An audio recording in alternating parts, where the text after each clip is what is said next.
everyone, welcome to our channel EduCS Physics. To subscribe our channel, press the subscribe button and bell icon to get fast notifications and also like and share our videos. Thank you so much. Hello everybody, welcome to our channel EduCS Physics। आज हम discuss करेंगे Bragg law and Bragg equations के बारे में और इसके बाद में हम इसके इम्पोर्टेंस के बारे में भी डिस्कस करने वाले हैं। तो चलिए करते हैं स्टार्ट। क्या है Bragg law and Bragg equation? तो जैसा कि आपको पता है कि WL ब्रेग और WH ब्रेग इन्होंने क्या किया था कि जो रिफ्लेक्शन प्रोसेस है उसको कंसीडर करते हुए एक्सरे डिफ्रैक्शन को एक्सप्लेन किया था। उन्होंने क्या किया कि एक मोनोक्रोमेटिक एक्सरे बीम जिसकी वेवलेंथ कितनी थी लैम्डा और उसको थीटा एंगल पर इंसिडेंट करवाया था और जो हमारा क्रिस्टल था उसकी सरफेस को नाम दे दिया गया था ब्रेग्स प्लेन। जैसा कि देखो यहाँ पर है कि WL Bragg and WH Bragg consider the X ray diffraction as the process of reflection of X ray by crystal plane as shown in figure. A monochromatic X-ray beam of wavelength lambda is incident at on angle theta to a Bragg's plane. अब उन्होंने क्या किया था कि जो Bragg's plane है उसको उन्होंने लेयर्स के रूप में माना था, जिसको उन्होंने बोल दिया कि जो स्पेस है लेयर्स के बीच में जो प्लेन है Bragg's प्लेन उसमें अलग अलग लेयर्स है। उन्होंने बोल दिया कि जो लेयर है उसको इंटरप्लेनर स्पेसिंग और उसको क्रिस्टल प्लेन है वो उसको D से डिनोट कर दिया। मींस जो जो प्लेन है उनके बीच की जो डिस्टेंस है वो कितनी मान ली, D मान ली और इसको डॉट से रिप्रेजेंट किया गया था। जो पोजीशंस है क्रिस्टल्स की उसको डॉट से रिप्रेजेंट कर दिया गया और जो एवरी एटम्स है क्रिस्टल्स के वो स्कैटर्ड एक्सरे इंसिडेंट पर जो एवरी एटम्स है वो इंसिडेंट होंगे, एक्सरे बीम को इंसिडेंट करेंगे। जैसे let the incident planar spacing of crystal plane is D, the dot of the plane represent position of atom in the crystal. जो dots है जैसे कि इसमें फिगर्स में आपको दिख रहा होगा कि यहाँ पर देखिए ये तो डॉट्स है, ये किसको बता रहे हैं, पोजीशंस को बता रहे हैं एटम्स की। Represent position of the atoms, every atom in the crystal is a source of scatter of X ray incident on it. यहाँ पर जो भी जो डॉट्स है ये एटम्स को रिप्रेजेंट करें और यहाँ पर जो भी इंसिडेंट बीम आएगी उसको ये रिफ्लेक्ट करेंगे यहाँ पर। अब देखिए इसमें ये जो आपको फिगर दिख रहा है इसमें अलग अलग प्लेन है। ये प्लेन फर्स्ट है, प्लेन सेकंड, प्लेन थर्ड और ये जो बीच में डिस्टेंस है इसको हमने बोल दिया इंटरप्लेनर स्पेसिंग। क्लियर है? अब देखिए आगे, a part of incident X ray beam AB, यहां पर देखिए जो हमारे पास A एंड B है ये इंसिडेंट बीम है जो प्लेन फर्स्ट के साथ थीटा एंगल पर इंसिडेंट हो रही है और जब ये यहां पर इंसिडेंट होगी इसी एटम पर तो ये रिफ्लेक्ट हो जाएगी और अब इसकी डायरेक्शन क्या हो जाएगी B to C और इसका एंगल कितना हो जाएगा प्लेन फर्स्ट के साथ थीटा। ऐसे ही एक अदर बीम आएगी D to E, ये प्लेन सेकंड के किसी एटम पर इंसिडेंट होगी और यहां से क्या होगा इसका ये भी यहां से रिफ्लेक्ट हो जाएगी और ये किस डायरेक्शन में जाएगी E से F की डायरेक्शन में। क्लियर है? और इनके बीच भी एंगल सेम ही होगा। जैसे a part of incident X ray beam AB incident on an atom B in plane first, it scattered along the direction BC, ये BC डायरेक्शन में स्कैटर्ड हो जाएगी। Similarly a part of incident X ray DE, अब जो हमारी second incident beam थी DE fall on atom at E, जो second plane पर इन प्लेन सेकंड, जो हमारे सेकंड प्लेन पर ये जो DE है DE ये यहाँ पर इंसिडेंट होगी और यहां से ये रिफ्लेक्ट हो जाएगी E to F की डायरेक्शन में and it is scattered in the direction EF and it is parallel to BC, ये BC के पैरेलल होगी। Let the beam AB and DE make an angle theta with the Bragg plane, ये जो हमारा Bragg plane है यहाँ पर देखिए ये ब्रेक प्लेन है, इस पर ये एंगल कितना बना रही है, थीटा। मैंने यहाँ पर रिप्रेजेंट किया है। अब देखिए ये जो इंसिडेंट बीम है इसकी डायरेक्शन ये है, और जो रिफ्लेक्टेड है इसकी डायरेक्शन ये वाली होगी। तो चलिए देखिए आगे क्या है।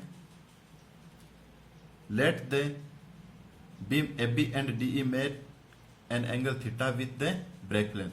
This angle theta is called the angle of diffraction of glancing angle. जो थीटा एंगल है उसको क्या बोलेंगे, angle of diffraction of glancing angle. If the path difference between the rays ABC and DEF is equals to lambda, 2 lambda, 3 lambda and etcetera. देखिए यहां पर जो हमारा पाथ डिफरेंस है, ये पाथ डिफरेंस ये वाला, ये अगर लैम्डा, 2 लैम्डा, 3 लैम्डा एक्सेट्रा इस टाइप से हो, जैसे n लैम्डा जिसको हमने n लैम्डा मान लिया, that is integral multiplies of wavelength where n is equals to 1, 2, 3, 4 etcetera.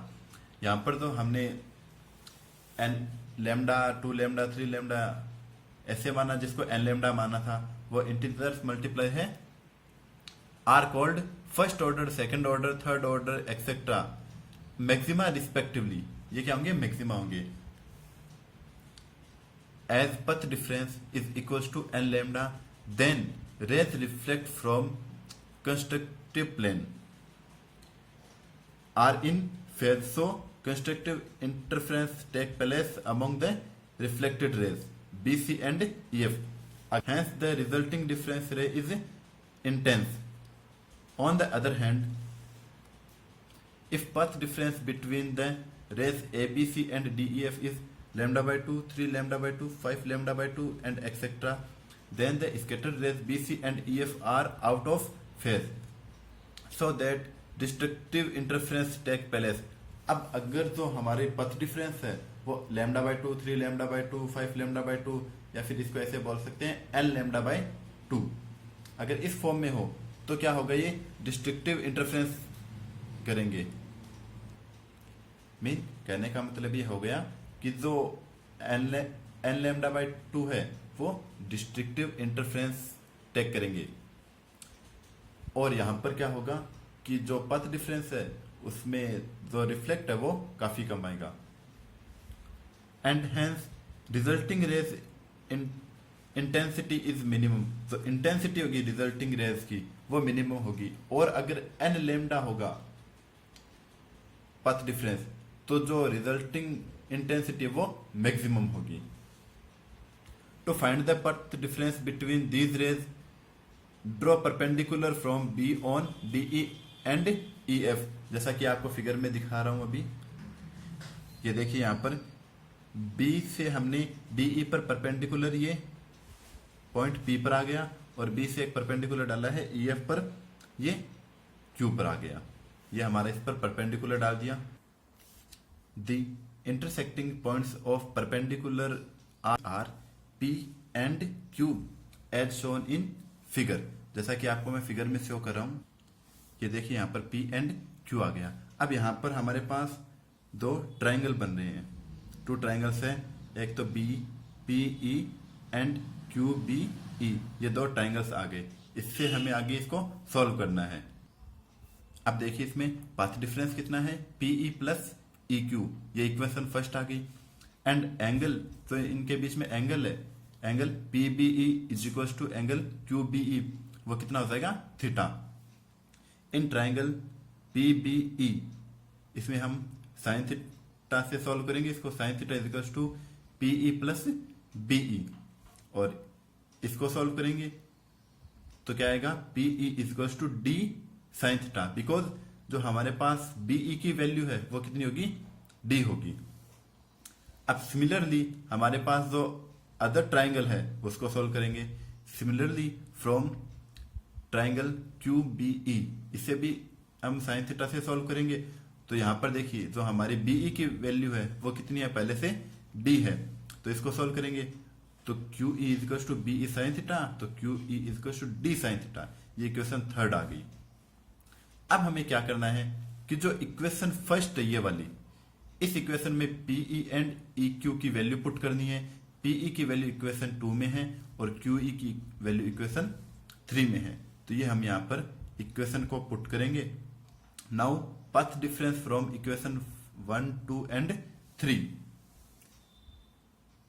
Then d sin theta plus t sin theta क्या हो जाएगा 2d sin theta. If path difference is n lambda तो क्या होगा देखिए, then deflection takes place in constructive deflection, so path difference is equal to n lambda. तो देखिए अगर n लैम्डा पाथ डिफरेंस है तो कंस्ट्रक्टिव डिफ्लेक्शन आएगा। Now n lambda is equal to 2d sin theta. ये हमारे पास आ गई Bragg's equation. This equation is known as Bragg's equation. तो ये इक्वेशन एग्जाम में काफी बार पूछी जाती है। आप इसको डायरेक्ट भी याद रख लेना क्योंकि ये काफी बार एग्जाम में आई हुई है और इसको डायरेक्ट भी पूछा गया है और इससे न्यूमेरिकल भी काफी ज्यादा बनते हैं। अब हम डिस्कस करते हैं इसके इंपॉर्टेंस के बारे में। तो ज्यादा कुछ नहीं, बस 2 ही इंपॉर्टेंस है इसके। तो देखिए कौन से हैं importance of Bragg's law. First है Bragg's law is essential condition to be satisfied by crystal plane in order to get diffraction pattern from a crystal। ये तो क्रिस्टल पैटर्न है उसको एक्सप्लेन करने में काम आता है। एंड जो सेकंड इंपॉर्टेंस है इसकी, it is used to calculate interplanar spacing. Known the value of interplanar spacing lattice parameters can be determined. तो ये थे इसके इंपॉर्टेंस के बारे में। तो आप लोगों को ये जो वीडियो है इसकी PDF हमारे टेलीग्राम चैनल एजुसीएस फिजिक्स पर अवेलेबल हो जाएगी। तो आप इसकी PDF भी डाउनलोड कर सकते हैं चैनल से और चैनल को सब्सक्राइब जरूर करना। Thank you so much.